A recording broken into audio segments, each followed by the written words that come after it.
Welcome back to the Deep 404.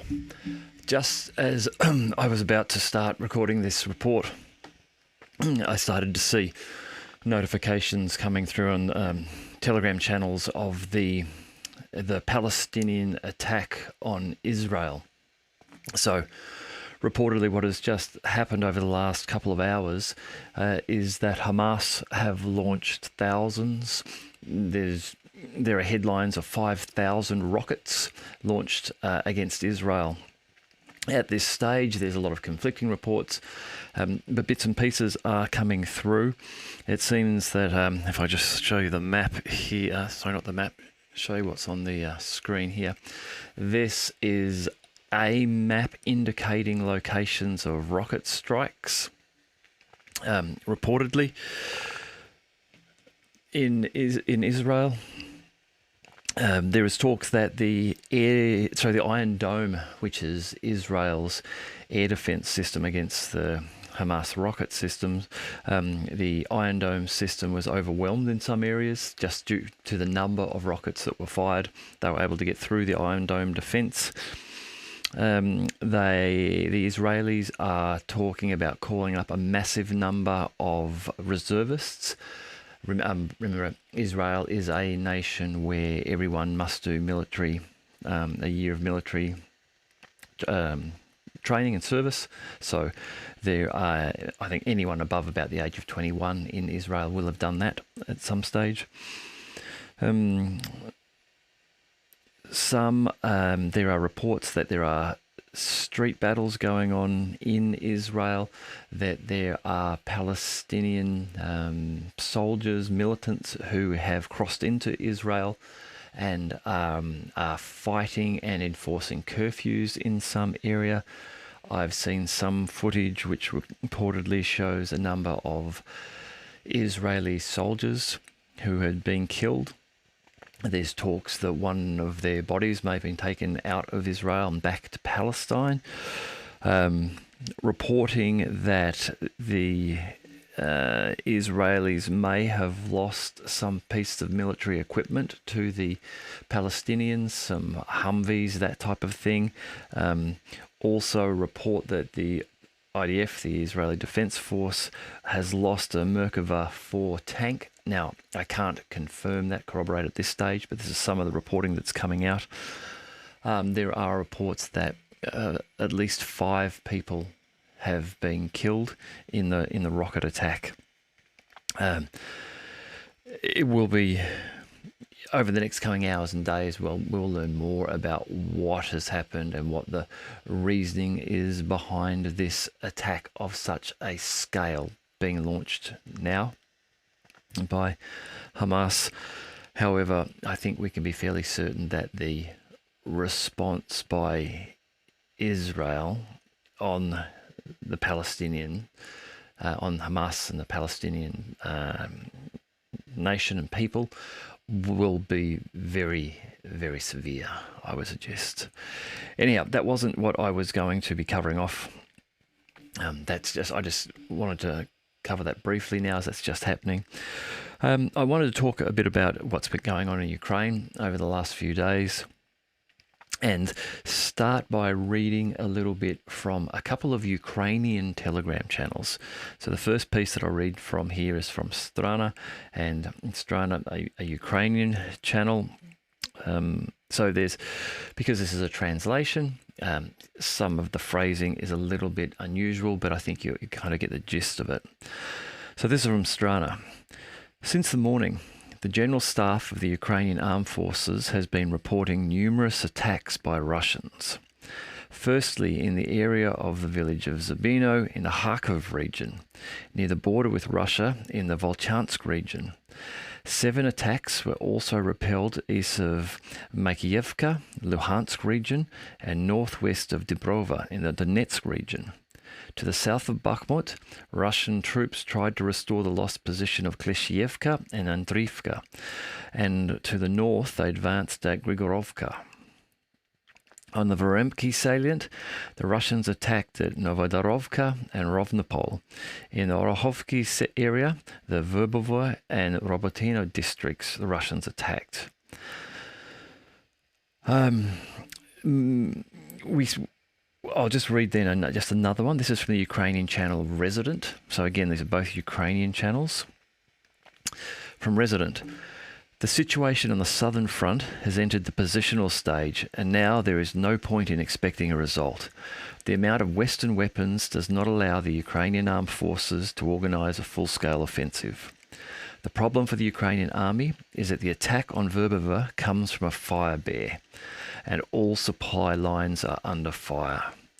The video, here they're referring to a video on the Telegram channel, clearly shows that all the roads have turned into roads of life. And when they say roads of life, they're talking about roads which are required to be able to resupply into those areas, in this case into Rabotino and Verbovoy, have become roads of life which are constantly under fire, which is why the Ukrainian Armed Forces are losing some of their reserves. Along the entire length of the Rabotino-Verbovoy line, Ukrainian troops were bogged down, and then the rains came in, which would make this step impassable. The General Staff has changed its strategy and created groups that go on foot to carry out the assault. But the enemy began to lay anti-personnel mines. The enemy in this case is the Russians. This is from a Ukrainian perspective. But the enemy, the Russians, began to lay anti-personnel mines, which greatly complicates the task for the Ukrainian Armed Forces. Mobile mortar groups are trying to support the infantry, reaching Russian positions at night up to 5 kilometers away, but cannot inflict serious blows on the Russians, since they are well entrenched and have built entire defense lines underground. The enemy troops, or Russian troops, have become more technically savvy. They have developed compact and highly camouflaged electronic warfare systems to shoot down our cheap commercial surveillance drones. In our situation, the Ukrainian situation, the use of Starlinks has become dangerous, since the signal is quickly determined and the flight arrives there. So these are just two Ukrainian channels that are reporting on what has happened in the last couple of days in the Ukrainian offensive. And what we are seeing here is that the tide is turning. The Ukrainians have depleted their stocks, they've depleted their reserves. They've, in the 4 months of fighting of the offensive, they've been unable to break through the first of the Russian main defense lines. The goals of capturing Tokmak and Melitopol have not been achieved. Their losses have been dreadful in terms of equipment, but more importantly, the loss of men and life. And now we are getting continuing and constant reports of Russian attacks being made, Russian advances. I'm not talking here about big arrow, massive advances, but as we saw there from Strana, multiple locations in Donetsk, Luhansk, Kharkov region, Zaporozhye region, all along the line, reports of Russian advances occurring, recapturing of settlements and towns, other reporting up in the north near Kupiansk, around that area there, further reports of Russians now capturing areas that they've been battling over before, starting to take some of the settlements and townships around Kupiansk. So overall, the Ukrainian offensive has reached its zenith and starting to decline. We are seeing now what appears to be strengthened Russian lines taking tactical advantage and tactical opportunities to advance, looking to where they can, where there may have been, let's say, Rabotny, where there may be a township or settlement that has fallen into the grey zone. They are looking to now, before the rains set in the next few days and weeks, to capture those townships so that they can then actually hold them and push the Ukrainians back into open fields, making it far more difficult for the Ukrainians to find shelter or to advance. This seems to be the tactic here. Overall, the tone of the conflict of Ukraine mounting an offensive has changed. Commander Zaluzhny has reportedly spoken to President Zelensky and said that his troops now need to prepare defensive positions, that they are incapable of continuing to fight this offensive, and they will need to secure themselves through the coming, what he was calling, a Russian winter offensive. Now, in terms of the Russian offensive and what will happen there, something is coming, something is going to happen, and we can see that through the amassing of Russian armies, through the stealth mobilization with tens of thousands a month of volunteers signing contracts with the Russian Ministry of Defense. Sergei Shoigu talks about 9 new regiments having been formed and sent out to support the lines. He's also said that all Russian officer instructors now who are training Russian officers all have combat experience. So after the 15 months of fighting, the Russians have now been able to draw upon those fighters to make them their instructors. So now the instruction they are giving to their newly signed volunteers is based in real battlefield experience from the conflict in Ukraine.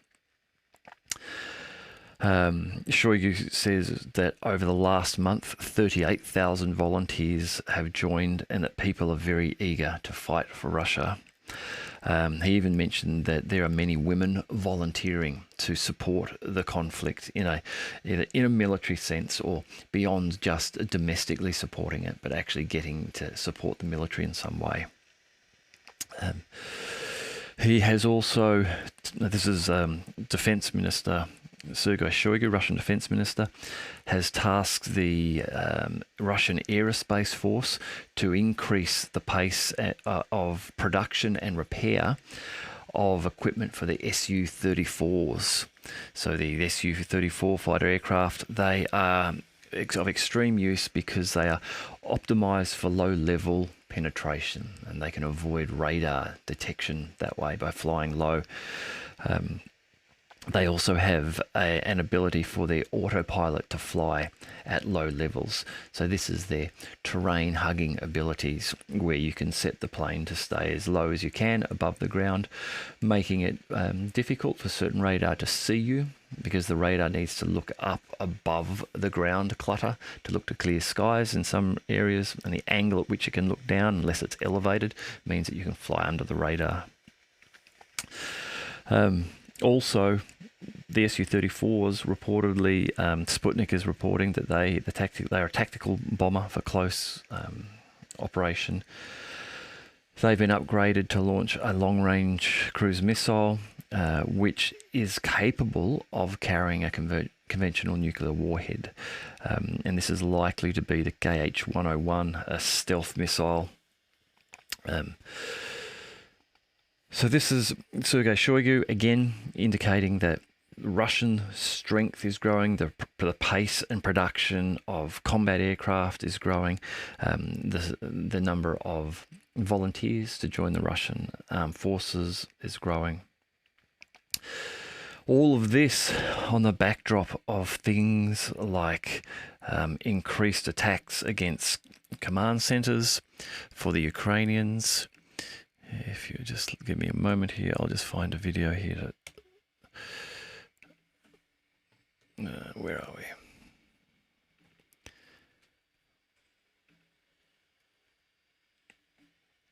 Now, this video here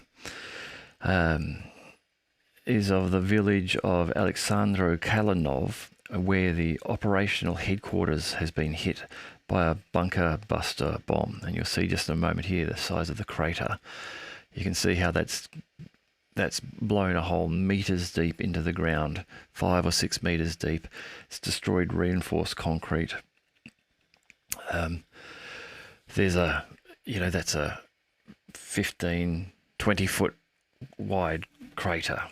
So very, very bad news for the Ukrainian forces if their protected, strengthened underground bunkers are being detected by the Russians and are being hit.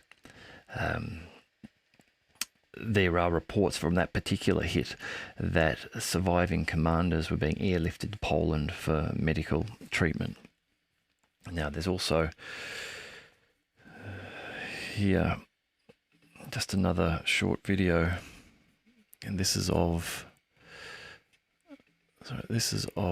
Ukrainian locations being attacked.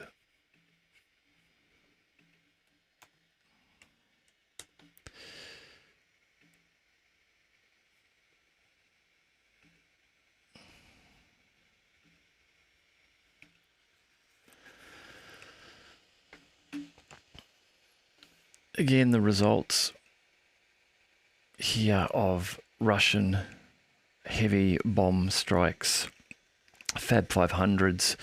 Here you see this is a massive crater. This is 30, 40 feet across, perhaps. It's difficult to tell, but it is very large. Reportedly, this attack occurred 70 kilometers behind the Kherson front line. Oh, and I've just realized that I wasn't showing that. Let me just go back and show that again, just so you can see the size of that crater there. So this is reportedly a Fab 500, which hit an assembly point, a Ukrainian assembly point. You see something appears to have been hit. There is debris everywhere, some sort of building or fence-like structure. It looks like it was some sort of building, just mangled in the background and completely destroyed. These Fab 500s are reportedly striking up to 70 kilometers behind the lines, and there are newer versions of these bombs being developed by the Russians, which will have range in the hundreds of kilometers. There are also far larger versions of these Fab 500s, Fab 1500s and Fab 5000s and 9000s. I don't think they've been used in this conflict yet, but they are part of the arsenal that the Russians have to use. There was also some maps that came out showing over the last month the hundreds of bomb strikes all along the front line of the Ukrainian conflict. Now, these were Russian Fab 500 type bombs being dropped. There were, I think it was averaging that there were like 20 or more of these on average a day for the month. There was 804, I think, reported bomb strikes along the line. So in a month, 800 of these landing on Ukrainian locations. Now, these aren't just being dropped willy-nilly. These are being targeted. As you see here, some building has been struck. They are, they're given assistance with drone capabilities, satellite information to be able to target them. So 800 targeted strikes in a month. This is something which the Ukrainians are unable to counteract. The Ukrainians don't have this capability to be able to drop these type of bombs on the Russian positions. So again, I still see on Twitter and Telegram channels many very pro-Ukrainian accounts claiming that the offensive is doing well and this is just Russian propaganda. I don't believe that it's just Russian propaganda. I think there's a wealth of video information out there showing damage done to command centers by bombs like this, showing these Fab 500s landing on enemy, it's not enemy, but Ukrainian positions, seeing seeing that day after day indicates to me that it is real, and there just isn't that video demonstrating that the Ukrainians are able to do that to the Russians.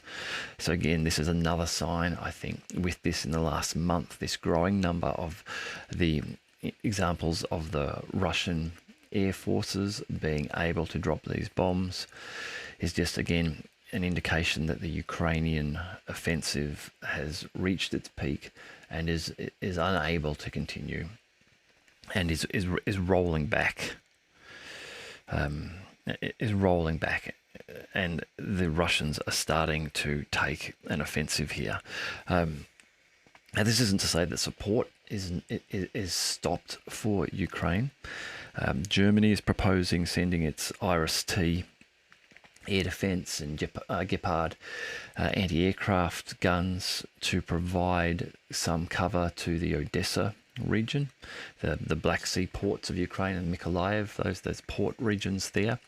Those areas, since the Black Sea Grain Initiative was not extended by the Russians, have come under almost daily heavy attack, with the tactics there seeming to be a swarm of Geran-2 or geranium drones will go in first to deplete the Ukrainian air defense, and then missiles will follow after that, striking key infrastructure targets, warehouses and those type of things. So German air defense systems heading that way, it seems. An interesting story from this week is the one which reportedly the US is looking at sending Iranian weapons that have been captured in the Middle East, usually on the seas there by captured boats. The Americans have captured these Iranian weapons, and due to the shortage in supplies that they have themselves, they are looking at supplying these Iranian weapons to Ukraine. And this is coming from Al Jazeera reporter Kimberly Halkett talking about this. There is a shortage of funding with the shutdown, the government shutdown. The 45-day funding bill, which avoided the US-American government shutdown at the 11th hour, did not include funding, did not extend funding for Ukraine. Now, there will be, no doubt, more funding for Ukraine from the US while Biden remains in power. However, it's now become more difficult. What the Democrats and the Biden administration were attempting to do was to get Ukrainian funding pushed through in that extension. They all rolled up together. Sometimes they call them an omnibus package, but it's a whole heap of things. And there's all this bartering and trading that goes on between the House representatives. It's like, okay, we'll support your funding for that if you support our funding for this.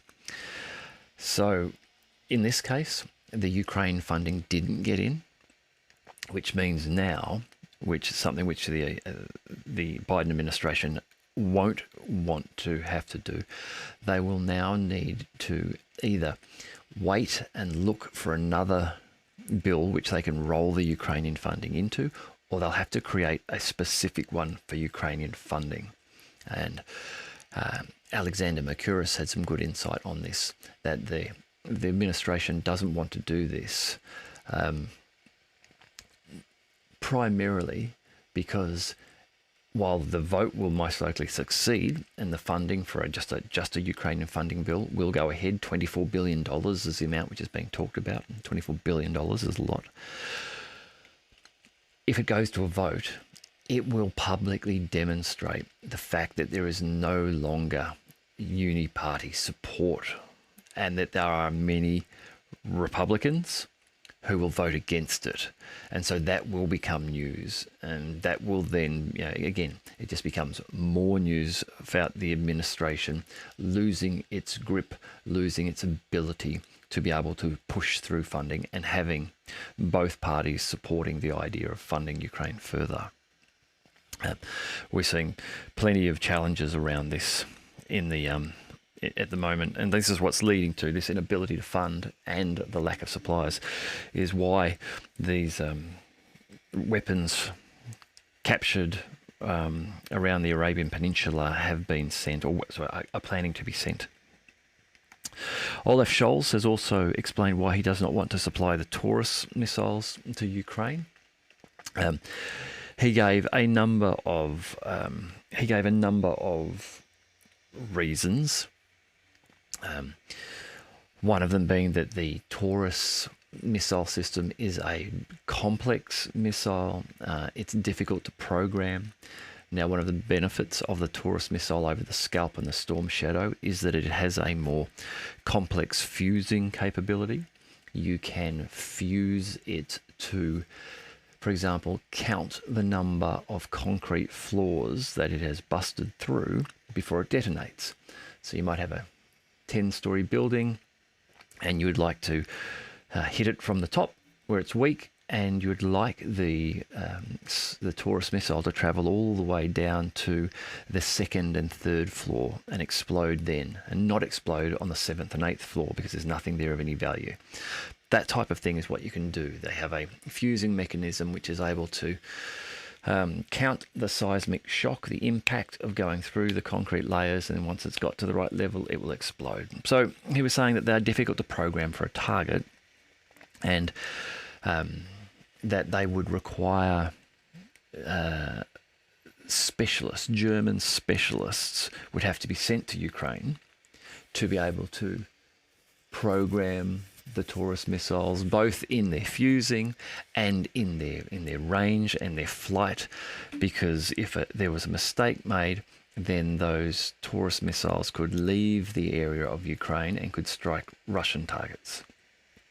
He also went on to say that getting this sort of thing needs to be approved, and that it would be difficult for the German Parliament to approve it, because anyone from the opposition party could appeal such an operation. But really, what it boils down to is that Scholz doesn't want to risk German Taurus missiles being used by Ukrainians in a desperate manner, and have them directed at Moscow and sent and hit targets in Moscow. The Russian Defense Minister Sergei Shoigu has previously said that that type of thing, then if that were to occur by either UK or French or German or American missiles, that the Russians would then treat the nations producing those missiles as being combatants, and they would become targets. So, you would, if that were to happen, then it's possible that Russia might take the stance that, well, Taurus manufacturing production facilities in Germany are now valid targets. So that's the sort of thing.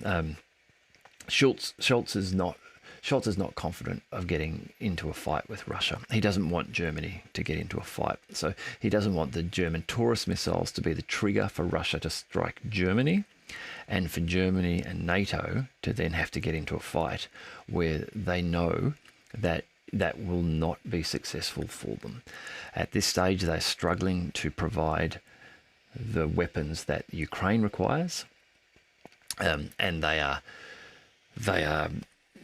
being able to, as Dutch Minister of Defence in the Netherlands, Kajsa Ollongren, has said, they have a cheap way to take on Russia without causing them problems. She was stating that for NATO to be able to just provide weapons and funding to Ukraine was a much cheaper way to keep Russia in the box, and basically meant that they didn't have to lose their men in battle. Now, if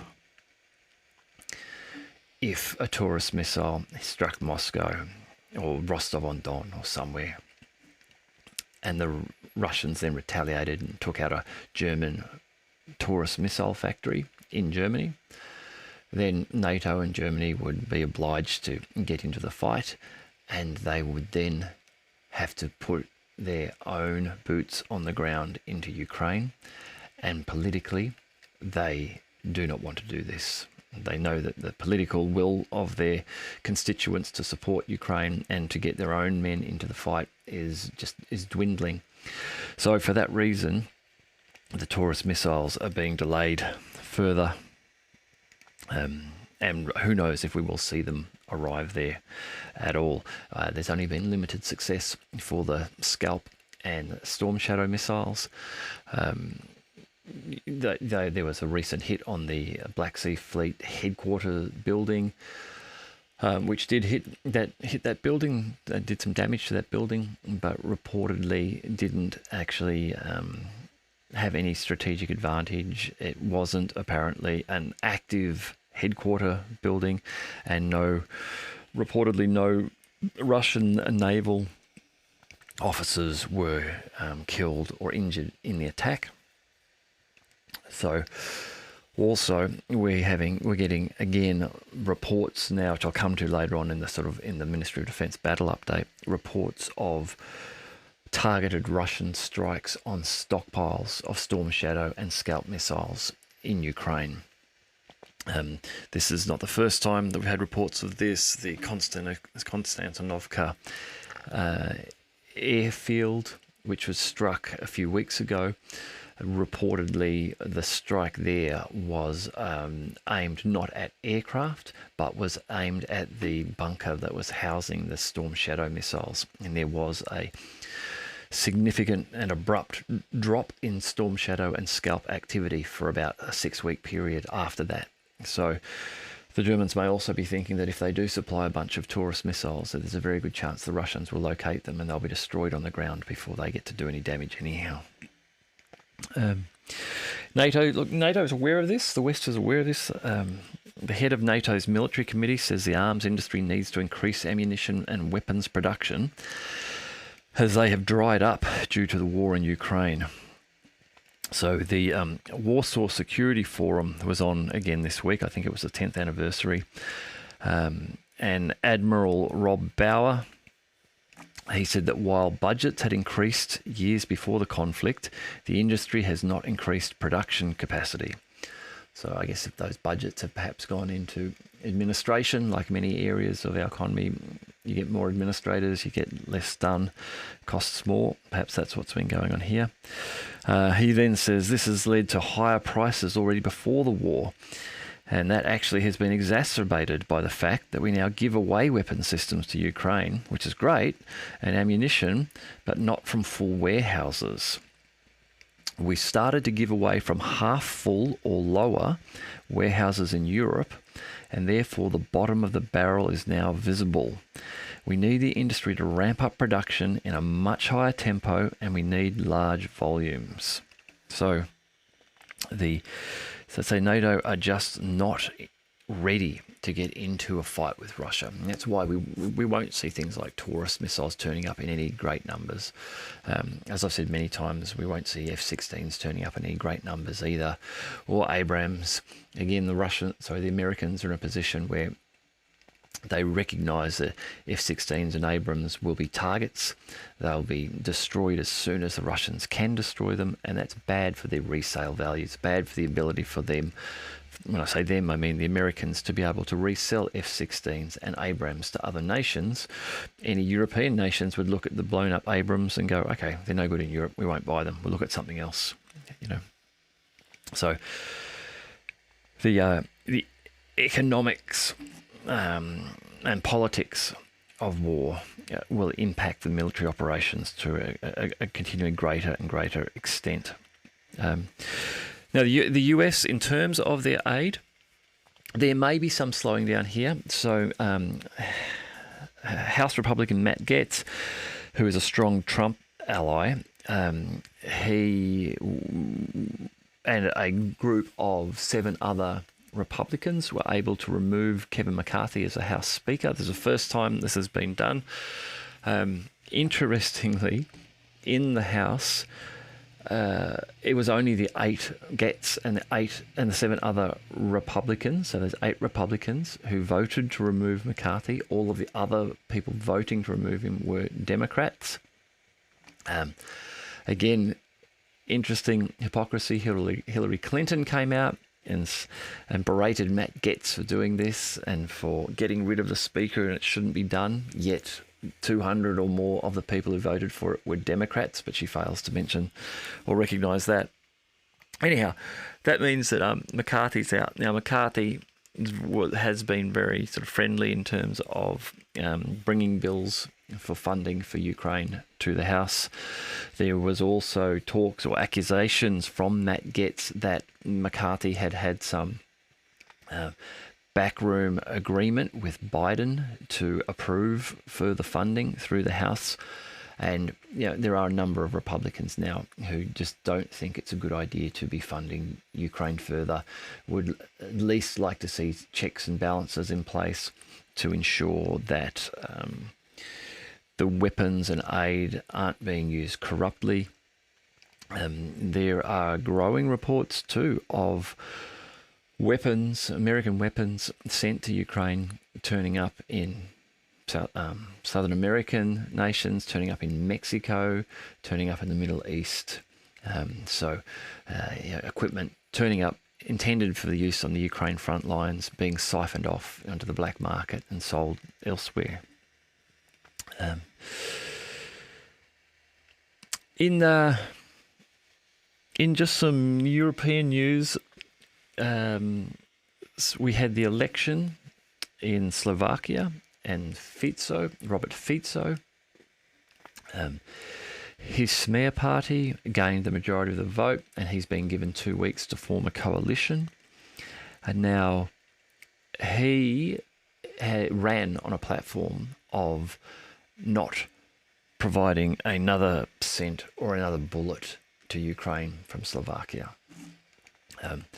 They are apparently one of these nations where they've reached the bottom of the barrel with what they've given, and they do not wish to give any more, and they would wish to be able to bolster their own defence stocks so they can defend their own nation if they needed to. Now, Viktor Orban, president of Hungary, has come out on Twitter and congratulated Robert Fico, and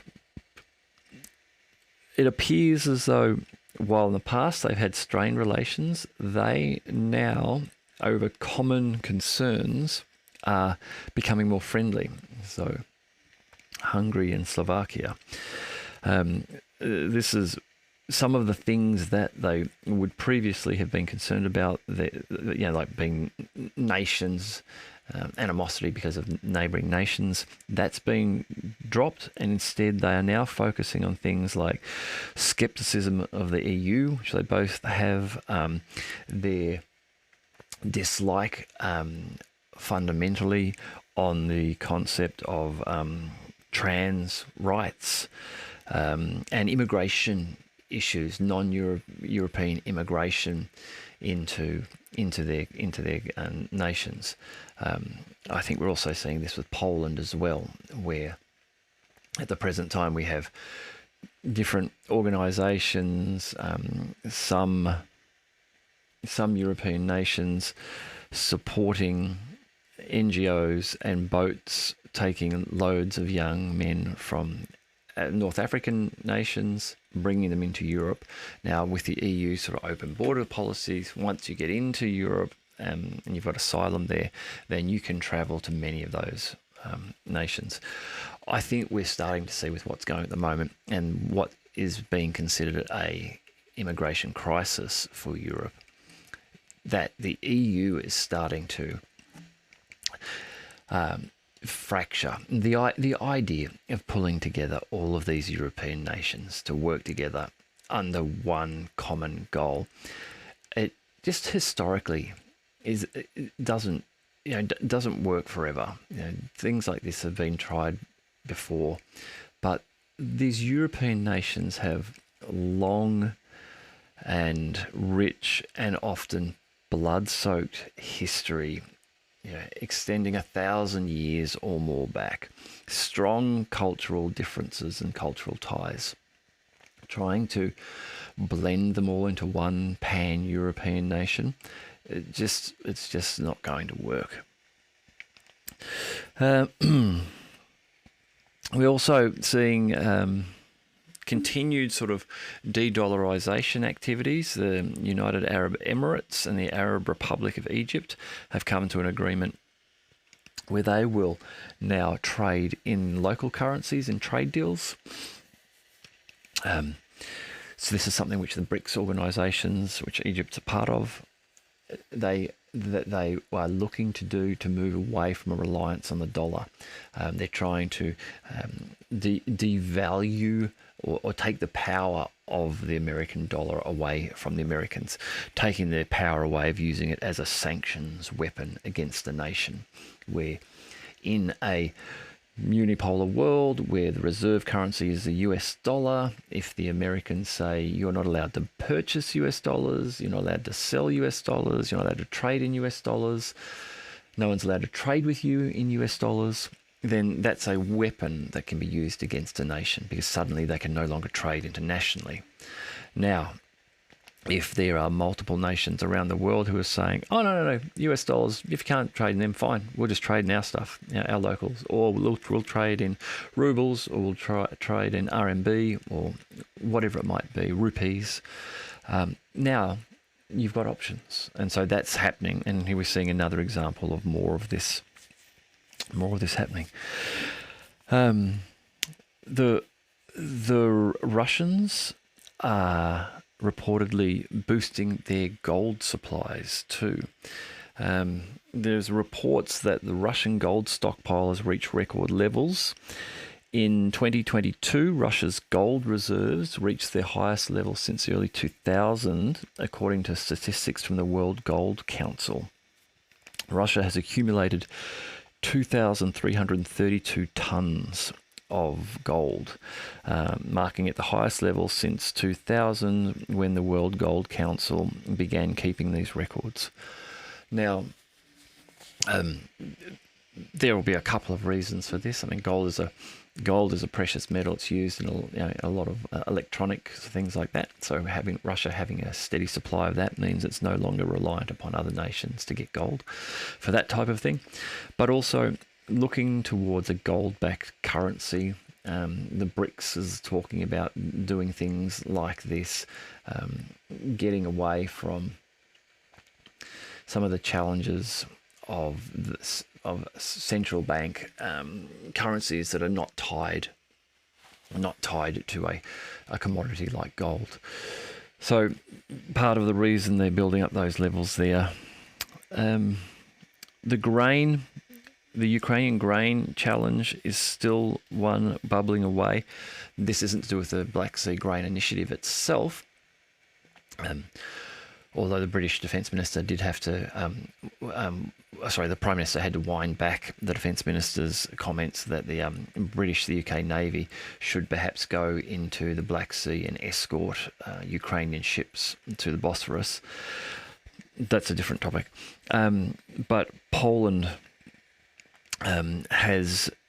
Ukraine has decided to back down on its complaint to the World Trade Organization about Poland not accepting Ukrainian grain.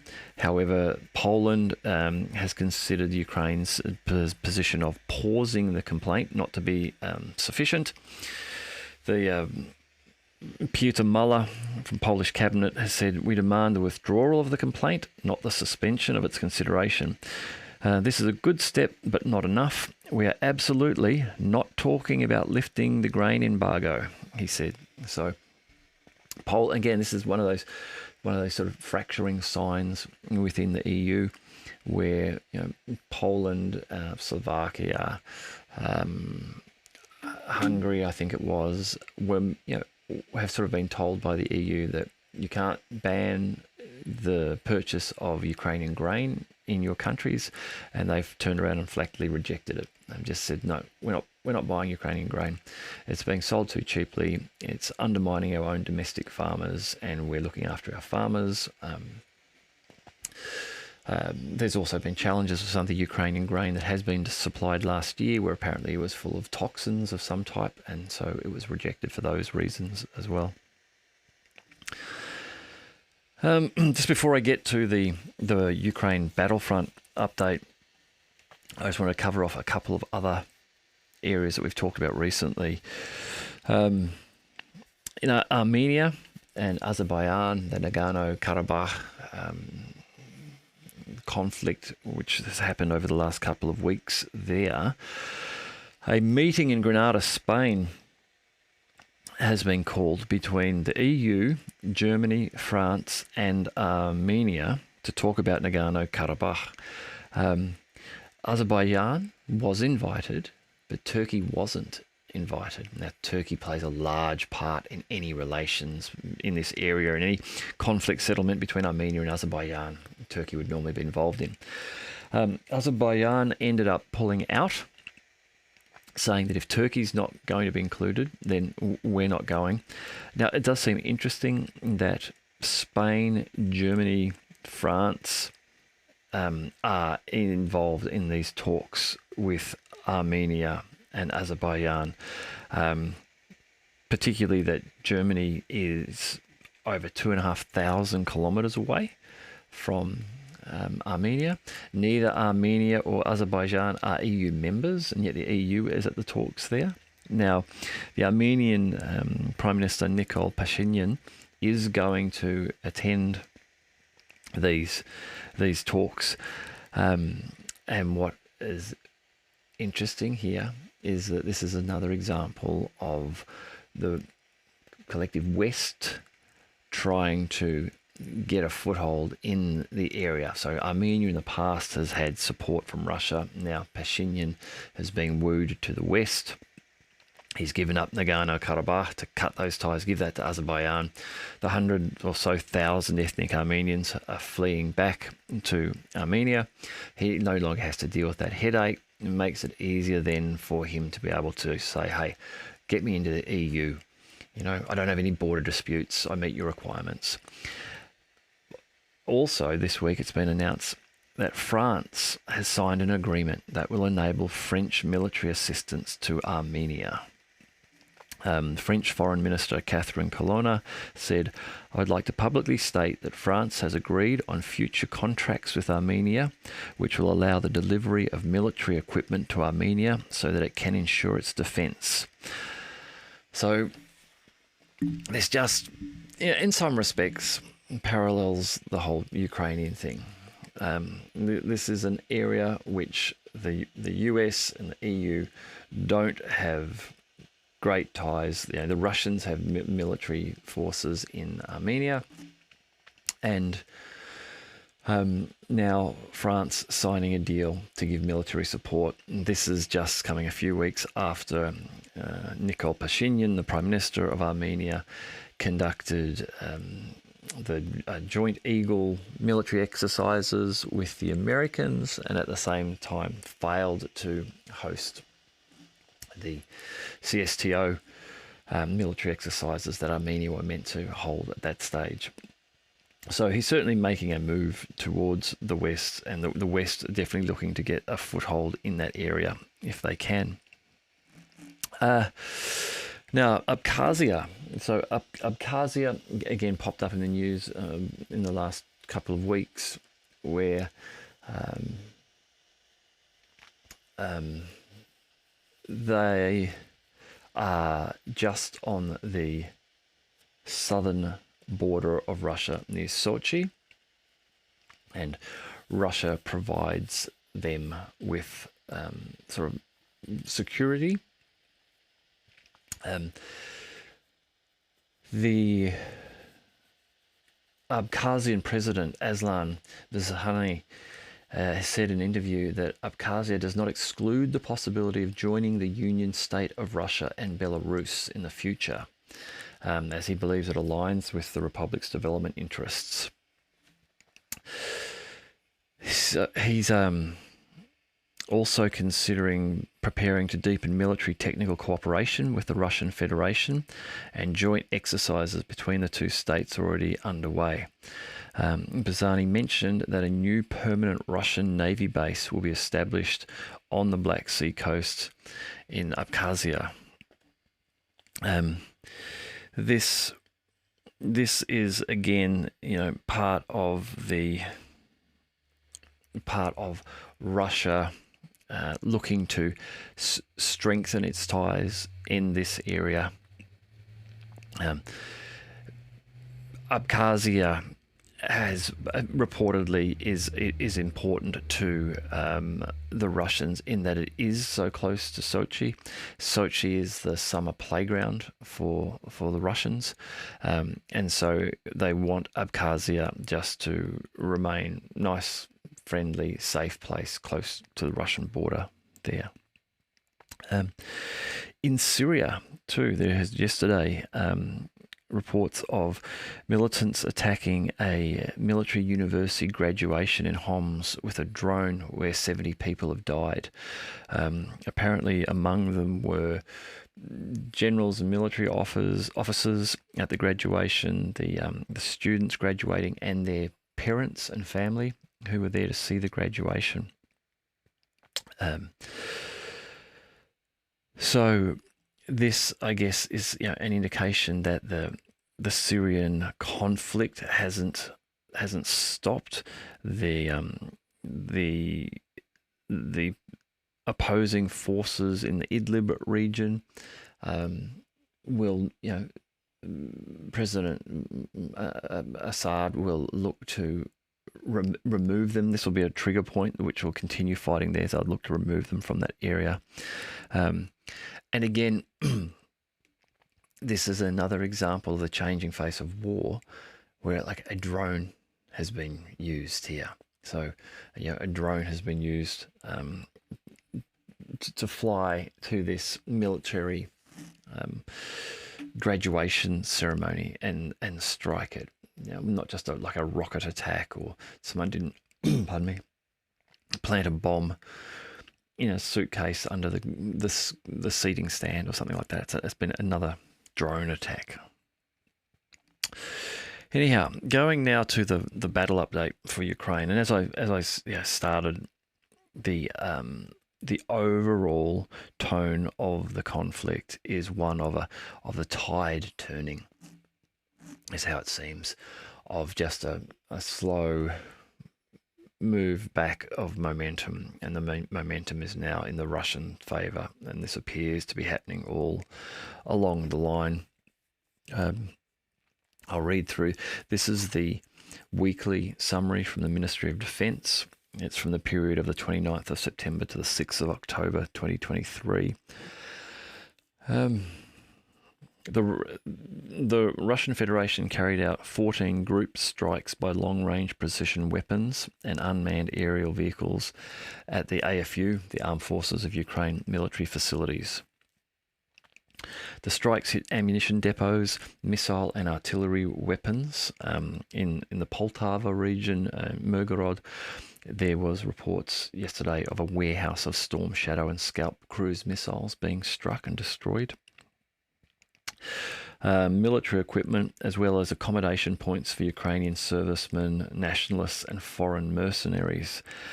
In one video that I saw yesterday, which I can't corroborate, but reportedly it was an airburst cluster type munition on a training field well behind the lines in Ukraine, in an area where I'm sure these reported international trainers would have thought they were quite safe. And if the video is what it reported to be, then it would have appeared as though a large number of casualties would have occurred from that that cluster type airburst missile strike above the area.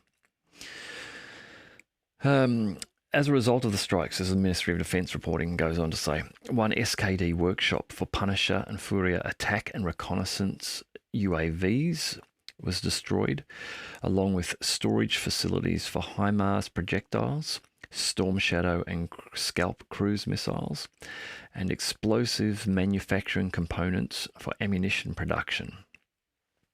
In addition, temporary deployment areas of AFU nationalists, foreign mercenaries and instructors have been hit.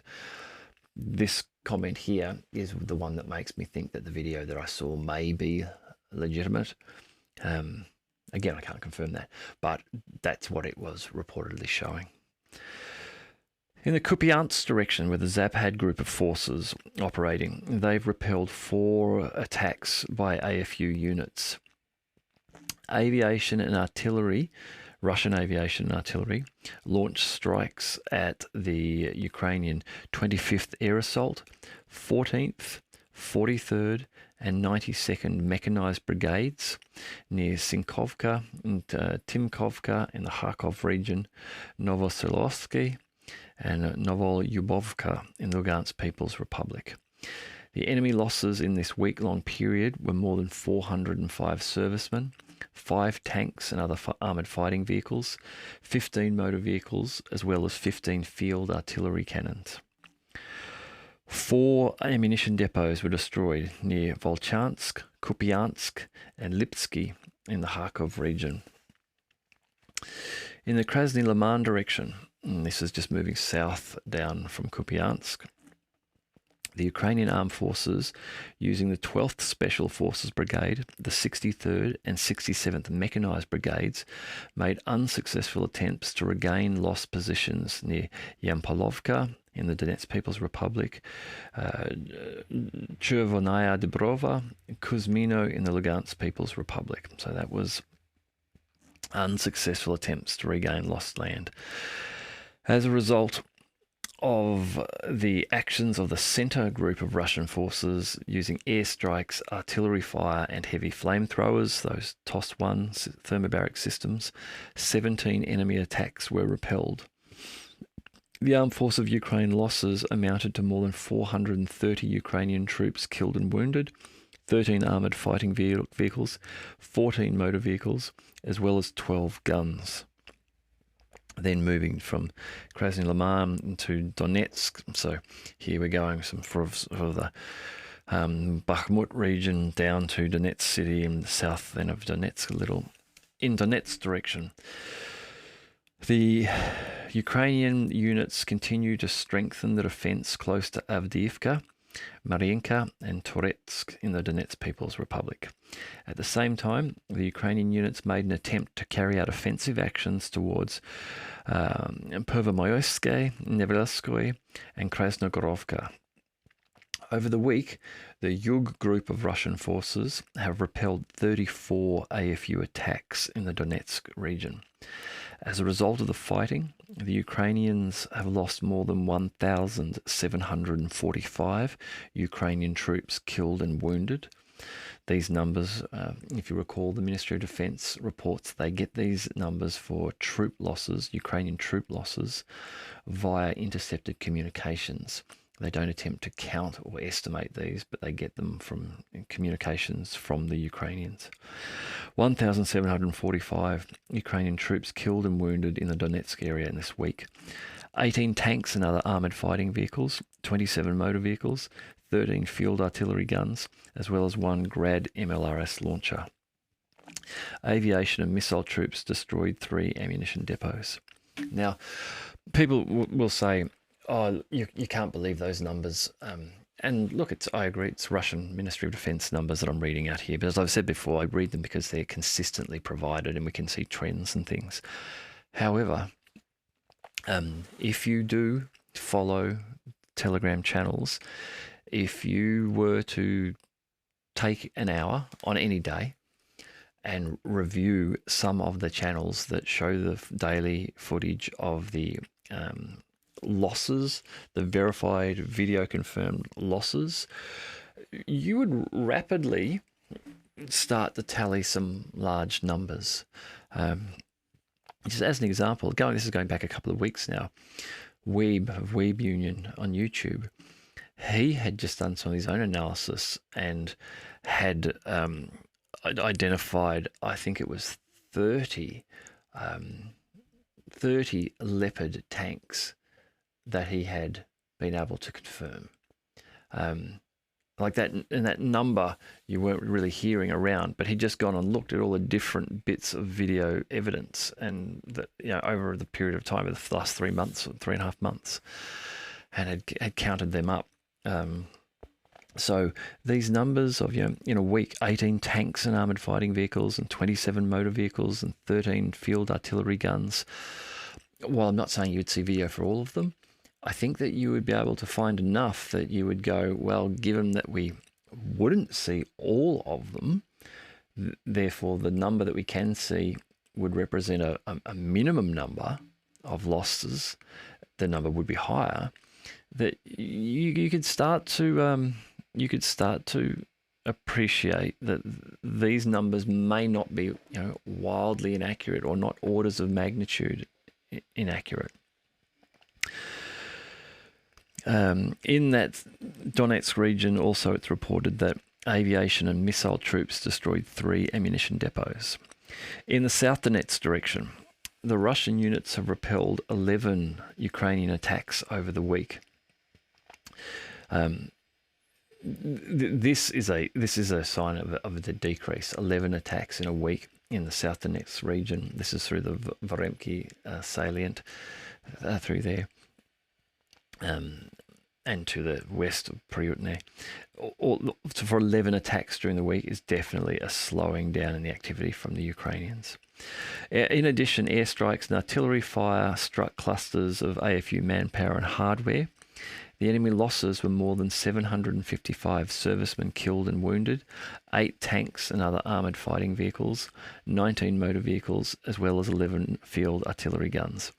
I think also part of what we're seeing here is that the Ukrainians aren't attacking in large formations with armoured vehicles. They've lost a lot of the armoured vehicles. They're trying to conserve the ones they've still got.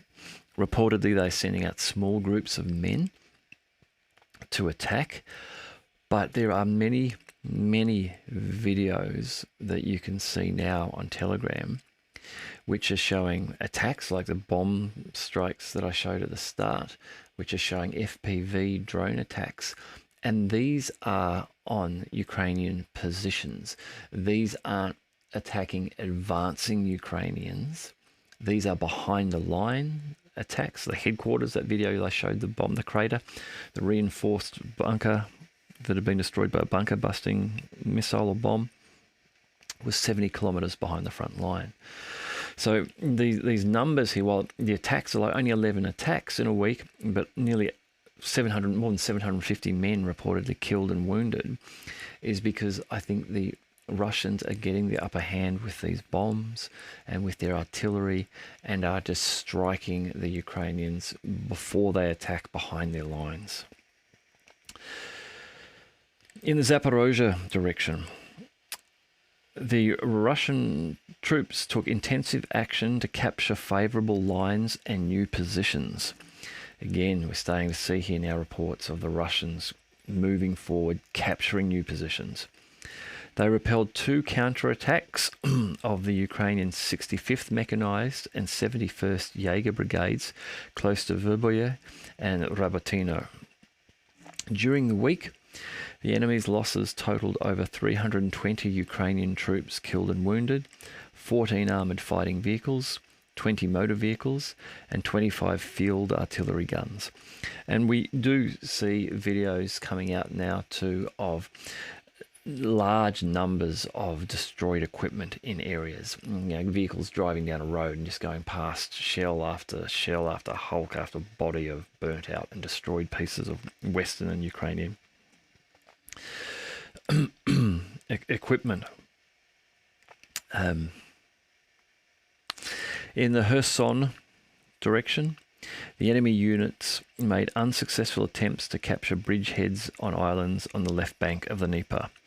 As a result of the fire damage inflicted by the Russians, the Ukrainian losses were up to 235 servicemen, 6 field artillery guns, 17 motor vehicles.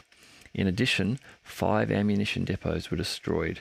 2 sabotage and reconnaissance groups' actions were thwarted. In the Odessa region, while there's not combat troops fighting there, Odessa has been suffering under heavy missile and drone strikes. These have been ongoing for weeks now, and that seems to be almost a daily occurrence that the ports are being attacked still. In the Black Sea, there have been some reports of some Ukrainian attempted attacks. Nothing appears to have been struck. Most of the Black Sea Fleet has been relocated to Feodosia and Novorossiysk ports, moving them out of Sevastopol, moving them further away and giving them the Russians more time to detect incoming cruise missiles or drones and sea-based or semi-submersible drones. For the week, the aviation summary, the Russian Aerospace Forces has shot down Su-27 and Su-25 and MiG-29 of the Ukrainian Air Force. And another Su-25 ground attack aircraft was destroyed near Dolgentsevo airfield in the Dnepropetrovsk region. Also, one Buk SAM surface-to-air missile system was destroyed in Donetsk, as well as 3 P-18 radars for detecting and tracking air targets. And finally, the Black Sea Fleet's naval aircraft destroyed 2 watercraft and 13 Ukrainian saboteurs during the group's attempt to land at the seaside of the Crimean Peninsula. So that is that for the update for today. As I say, the just the sort of breaking topic of the Israeli-Palestinian conflict and the attacks on Israel will be something that no doubt we'll talk more about tomorrow. I hope you're enjoying your weekend. I look forward to talking to you again soon.